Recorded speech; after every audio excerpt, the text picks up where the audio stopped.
नमस्कार, आप देख रहे हैं बजट मंत्रा। मैं हूं आपके साथ कविता थपलियाल। तो बजट का तो ऐलान हो चुका है और यहां पे साफ तौर से एक आम आदमी, आम टैक्स पेयर, आम निवेशक के हाथ तो कुछ खास नहीं लगा है। लेकिन अच्छी बात यहां पर यह है कि कुछ खास आपके हाथ से गया भी नहीं है, पोर्टफोलियो के लिहाज से, इन्वेस्टमेंट्स के लिहाज से। लेकिन चलिए, क्या कुछ बदलाव आपको कर लेने चाहिए अपने पोर्टफोलियो में? जिस तरह से बजट निकल कर आया है, आपको अपने डेट निवेश में किस तरह के बदलावों को अब गले लगाना चाहिए? क्या ये आपके लक्ष्यों के मुताबिक जरूरी है? इन्हीं तमाम मुद्दों पर आज हम बात करेंगे और हमारे साथ खास मेहमान भी इस चर्चा के लिए जुड़ गए हैं। स्वागत करती हूं आनंद राठी, प्राइवेट वेल्थ के डिप्टी सीईओ फिरोज अजीज का। फिरोज, गुड इवनिंग, स्वागत है आपका।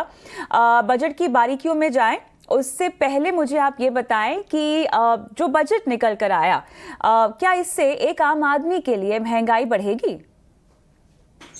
Kavita ji, good evening. मेरे हिसाब से महंगाई डेफिनेटली बढ़ेगी इस बजट से, क्योंकि हमने ये देखा है कि जब भी कैपिटल एक्सपेंडिचर होता है तो काफी सारी कंज्यूमर कंपनीज ने काफी सर्वे भी किया है। फॉर एग्जांपल, HUL ने एक सर्वे किया था कि अगर ब्रिजेस, रोड्स बनती हैं कोई रूरल विलेज में, तो वहां की कंजम्पशन बढ़ जाती है। तो कैपिटल एक्सपेंडिचर से जो इकोनॉमी में मल्टीप्लायर मिलता है वो सबसे ज्यादा होता है, उसकी वजह से कंजम्पशन बढ़ती है। हमारी इन्फ्लेशन जो है फूड और एनर्जी पे निर्भर है, अनलाइक यूएस में सर्विसेज पे निर्भर है, वेजेस पे निर्भर है उसकी इन्फ्लेशन। हमारी ज्यादातर inflation consumption, food articles and fuel prices पे निर्भर है। तो महंगाई बढ़ेगी, बट महंगाई कंट्रोल में रही है। पोस्ट कोविड इतनी लिक्विडिटी डालने के बावजूद महंगाई को कंट्रोल कर पाए हैं सप्लाई साइड को एड्रेस करके गवर्नमेंट और आरबीआई ने। ऑलराइट, अब मुझे समझना है, जिस तरह से हमने बजट में ऐलान होते हुए देखा है और जिस तरह से फिस्कल डेफिसिट के नंबर बढ़े गए हैं और हमने बॉन्ड यील्ड्स में तेज़ी भी आते हुए देखी है, इसका गणित थोड़ा सा मुझे एक निवेशक और उसके डेट निवेश के पोर्टफोलियो के लिहाज से समझना है, क्योंकि ये थोड़ा सा जटिल होता है, एक आम निवेशक को समझ में नहीं आता है। और वैसे भी हम सब जानते हैं कि जब डेट पोर्टफोलियो की बात आती है और खासतौर से डेट फंड्स की बात आती है, तो इसमें तो 16 सब कैटेगरीज हैं। तो मेरे ख्याल से जितना राब्ता लोगों के साथ इक्विटी निवेश को लेकर है, फिर उसके मुकाबले डेट को लेकर जागरूकता थोड़ी सी कम है। किस तरह से ब्याज दरों का कनेक्शन आपके डेट के रिटर्न्स के साथ है, इसकी बारीकियों में जाना चाहती हूं सबसे पहले। यस कविता जी, ये बहुत सही पॉइंट आपने बोला, हमेशा की तरह कि डेट में जो जागरूकता है वो काफी कम है। इक्विटी को काफी अटेंशन मिला है, तो काफी लोग लर्निंग कर्व में ऊपर पहुंच चुके हैं।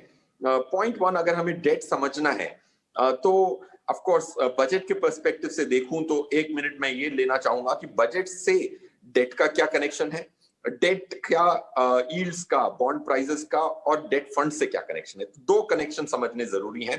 पहले ये समझना कि ब्याज दरें कल ऊपर क्यों गई।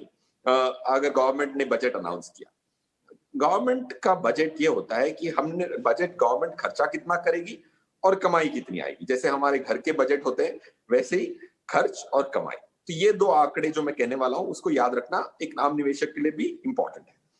37 लाख करोड़, 37.7 लाख करोड़ का खर्चा है, करीबन 21 लाख की रेवेन्यू है। तो 16 लाख करोड़ गवर्नमेंट ज्यादा खर्च कर रही है रेवेन्यू से। तो ये 16 लाख करोड़ आएंगे कहां से? अगर कमाई हुई है 21 लाख करोड़ की और खर्चा है 37 लाख करोड़ का, तो 16 लाख करोड़ का जो गैप है, अप्रोक्सीमेट बोल रहा हूं, वो 16 लाख करोड़ बोरो करने पड़ेंगे मार्केट में से गवर्नमेंट को खर्च करने के लिए, उधार लेना पड़ेगा। वो उधार लेगा किससे? गवर्नमेंट लेगी जनता से उधार। जब वो उधार लेंगी इंस्टीट्यूशन के माध्यम से, तो बहुत सारे बॉन्ड्स मार्केट में आएंगे ताकि वो उधार ले पाए। तो उधार लेते वक्त जो गवर्नमेंट के बॉन्ड की जो सप्लाई आएगी, तो इतने सारे लोग उधार देने के लिए नहीं पहुंच रहे, तो ब्याज दरें ऊपर चली गई कल ही, इस उम्मीद में कि गवर्नमेंट की बोरोइंग बढ़े। ये है कनेक्शन बजट का और ब्याज दरों का। अब रहा कनेक्शन ब्याज दरों का बॉन्ड फंड से। बॉन्ड फंड के, कविता जी, 16 किस्म के बॉन्ड फंड्स हैं। उसमें जो बॉन्ड फंड्स जिसमें कम अवधि के बॉन्ड है, उसमें ज्यादा इंपैक्ट नहीं पड़ता है। उन फंडों में जहां लंबी अवधि के बॉन्ड होते हैं, वहां जरूर इंपैक्ट पड़ता है। मेरे हिसाब से 3 कैटेगरी बहुत इंपॉर्टेंट होती है एक निवेशक के लिए। एक होती है शॉर्ट टर्म बॉन्ड फंड, दूसरी होती है बैंकिंग PSU फंड की जो कैटेगरी है, और तीसरी होती है डायनेमिक बॉन्ड फंड। तो डायनेमिक बॉन्ड फंड में इंपैक्ट कल एनएवी में पड़ा होगा, और आज की डेट में अगर आपके पास डायनेमिक बॉन्ड फंड नहीं है तो अगले एक महीने में डायनेमिक बॉन्ड फंड खरीदने पे आपको अच्छी खासी साल भर 2 साल की रिटर्न मिल सकती है।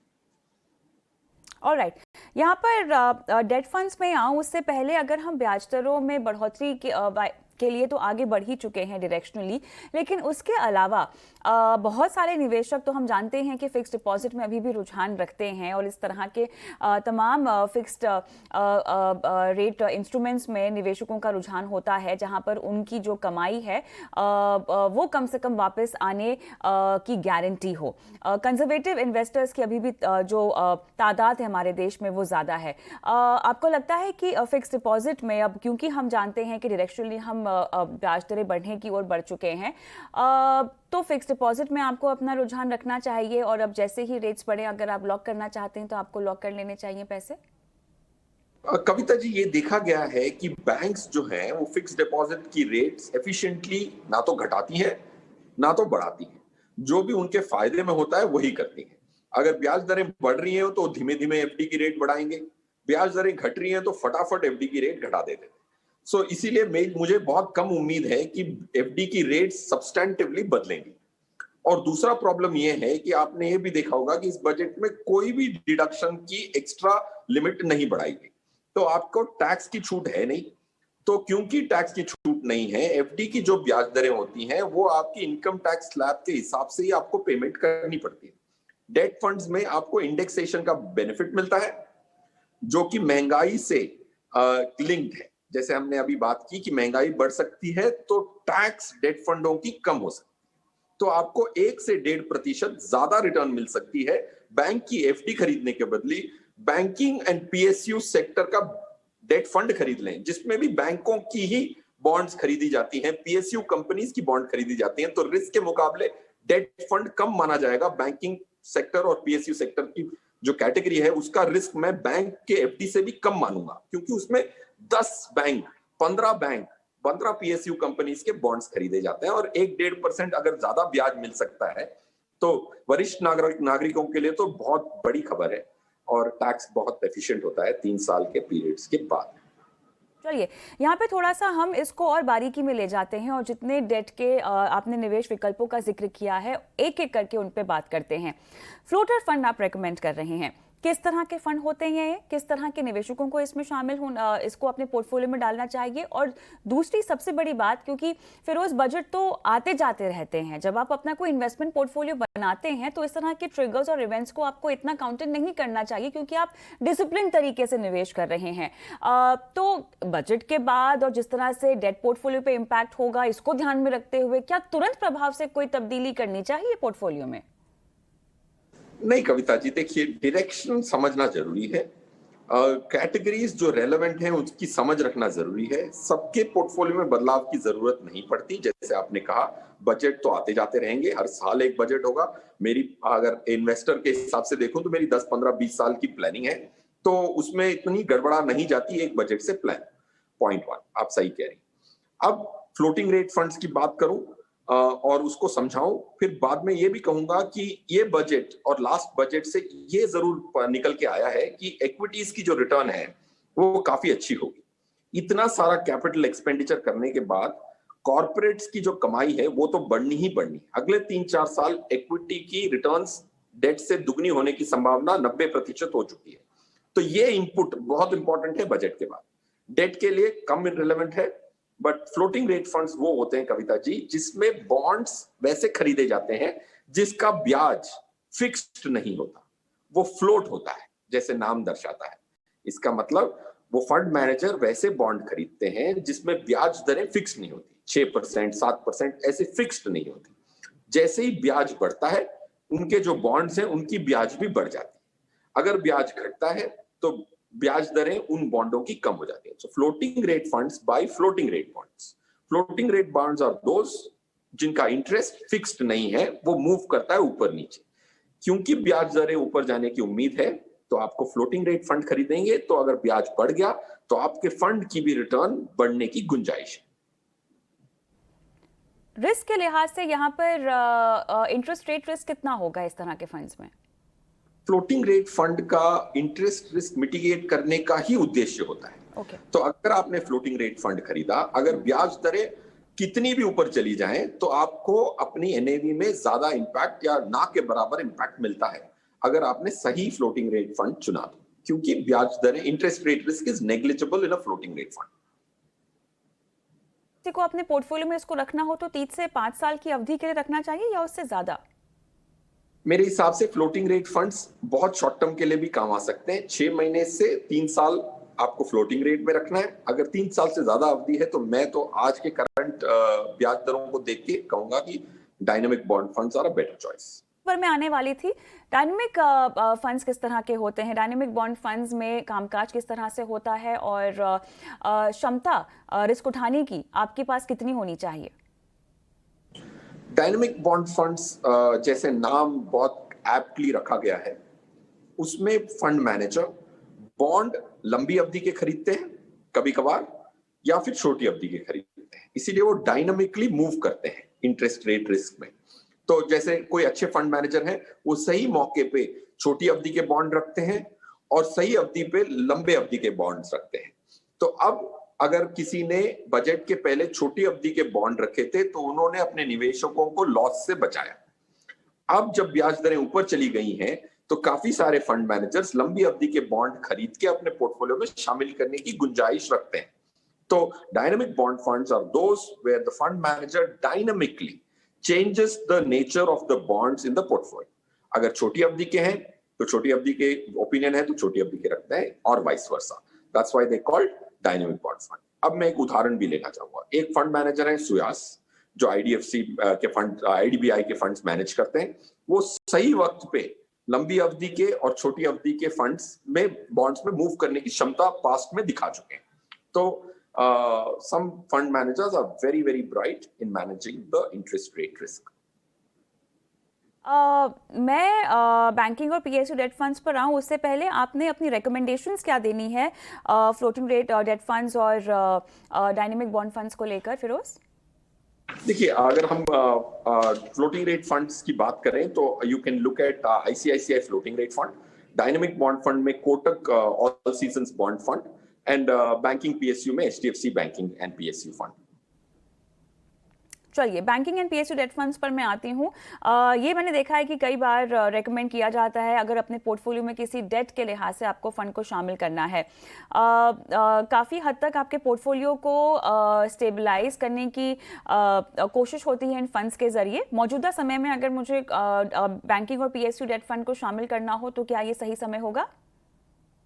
बिल्कुल होगा कविता जी, क्योंकि बैंकिंग एंड पीएसयू हमारे इंडियन कॉन्टेक्स्ट के लिए बहुत अच्छा एक सेगमेंट है, क्योंकि जो निवेशक हैं वो काफी रिस्क एवर्स हैं। इसीलिए एफडीओ में कई लाख करोड़ पड़े हुए हैं आज भी। माना कि टैक्स का बेनिफिट डेट फंड में है, फिर भी एफडीज में इतना सारा पैसा इसीलिए पड़ा है क्योंकि एक परसेप्शन है रिस्क का, और रिस्क का परसेप्शन सबसे कम एफडी में है। तो अगर एफडी जिस बैंक से आप खरीद रहे हैं उसी की अगर आप बैंकिंग एंड पीएसयू फंड खरीदते हैं तो उसी बैंक का आपके पास सीडी होता है। एक होता है एफडी, फिक्स्ड डिपॉजिट, ओके, दूसरा होता है सीडी। ओके, सीडी और एफडी में यही अंतर है कि सीडी ट्रेडेबल होता है, राइट, सर्टिफिकेट ऑफ डिपॉजिट कहते हैं उसको, वो ट्रेड हो सकता है। एफडी आप एक आदमी अपनी एफडी दूसरे को नहीं बेच सकता। तो बैंकिंग पीएसयू एक कैटेगरी जो है वो मेरे हिसाब से इंडियन इन्वेस्टर के लिए बेहतरीन है कविता जी, क्योंकि उसका perception of risk is very low, and that's a good change from FD to banking and PSU. Alright, यहाँ पर आपने कौन सा फंड रेकमेंड करना है?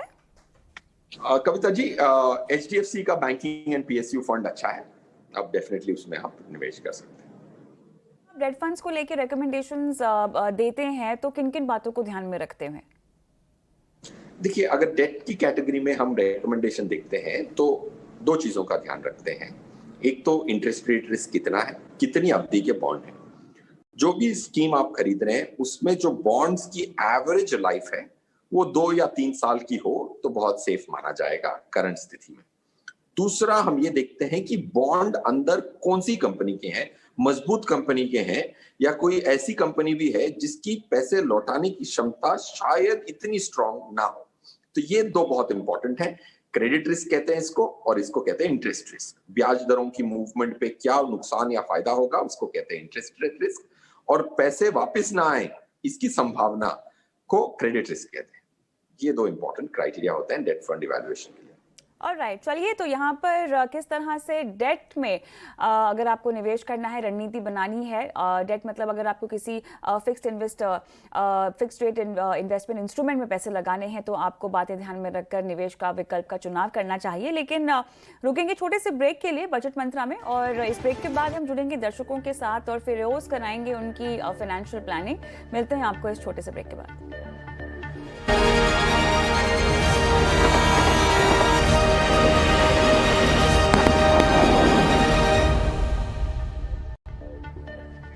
चलिए, बजट मंत्रा में अब वक्त आ गया है दर्शकों के सवालों के जवाब देने का। हमारे साथ फिरोज अजीज बने हुए हैं। पहला सवाल लेंगे। दर्शक हमारे साथ फोन लाइन पर हैं। गौतम पति। गौतम नमस्कार, कहाँ से बोल रहे हैं? मैम मैं उड़ीसा से बोल रहा हूँ। ओके, मुझे बताइए कि आपने 9 फंड्स जो चुने हैं इसमें 18,000 की SIP कब से कर रहे हैं? ये लगभग 5 साल के पहले, 5 साल हो गया। 5 साल तो हो गए हैं ना? ठीक है। जी। 3 करोड़ चाहिए आपको 15 से 20 साल में। लेकिन 9 फंड्स आपने क्यों चुने हैं? ये 5 साल में एक एक करके इकट्ठा किए हैं कि सभी को एक साथ 5 साल पहले ले लिया? अभी नहीं, मतलब फिर भी एवरेज हिसाब के on an average power point 4 साल के ऊपर हो गया। ऑन एन एवरेज इसमें क्या है, एक ELSS है, हाँ, एक लार्ज कैप है, एक मिड कैप है, और एक लार्ज एंड मिड कैप है। फ्लेक्सी कैप जो मल्टी कैप था, तीनों अभी फ्लेक्सी कैप हो गया। इसे ही अभी चल रहा है। तो वही मैं सोच रहा हूँ, एक फंड अगर कंटिन्यू करूँ या उसमें निकल के दूसरा कुछ फंड लूँ, या इसी फंड में हमारा टारगेट अचीव हो जाएगा। और ये फंड का सिलेक्शन आपने किस क्राइटेरिया के बेस पर किया है? क्या देखकर चुना है? एक्चुअली ये तो इंटरनेट आपका जो जी बिजनेस में एक प्रोग्राम आ रहा था, मनी गुरु, मतलब 2-3 में, और मेरे दोस्त लोग भी हैं, वो भी फंड लिए हैं, तो उसी हिसाब से रिसर्च करके मैं लिया है। चलिए, तो यहाँ पर इसके फंड, ये पोर्टफोलियो बनाने के बाद आपने खुद ट्रैक किया है इनकी परफॉर्मेंस? आप लगातार करते आए हैं, 5 साल में 1-2 बार तो देखा ही होगा ना? हाँ, मैं बहुत बार देखा हूँ, 2 बार में बहुत बार देखा हूँ। अच्छा, तो खुश है फंड्स की परफॉर्मेंस से? परफॉर्मेंस तो कुछ नहीं, 2021 छोड़ के बाकी तो परफॉर्मेंस इतना अच्छा नहीं था। 2021 में जितना परफॉर्मेंस है वो भी मतलब बहुत अच्छा है, मगर ये परफॉर्मेंस आगे रहेगा कि नहीं रहेगा वो तो पता नहीं। पर फिर भी मैंने कुछ खराब भी नहीं है, पढ़ते लिखते हैं आपको पता है कि इन फंड्स में मुनाफा या घाटा कैसे होता है? कुछ समझते हैं आप बाजार को लेके? कोई पढ़ाई लिखाई करते हैं, रिसर्च करते हैं? नहीं, नॉलेज तो ज्यादा नहीं है, मगर जितना है वो मतलब चलने लायक है।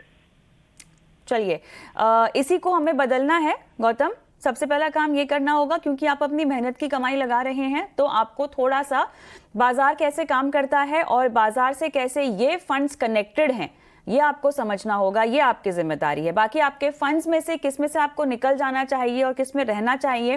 फिरोज, 9 फंड्स मैं अपने पोर्टफोलियो में कब डालूं, अगर डालना भी है तो? कविता जी, 9 फंड की जरूरत नहीं है जैसे आप कह रही हैं। ये क्लियर है कि पोर्टफोलियो में 9 SIPs की जरूरत नहीं पड़ती।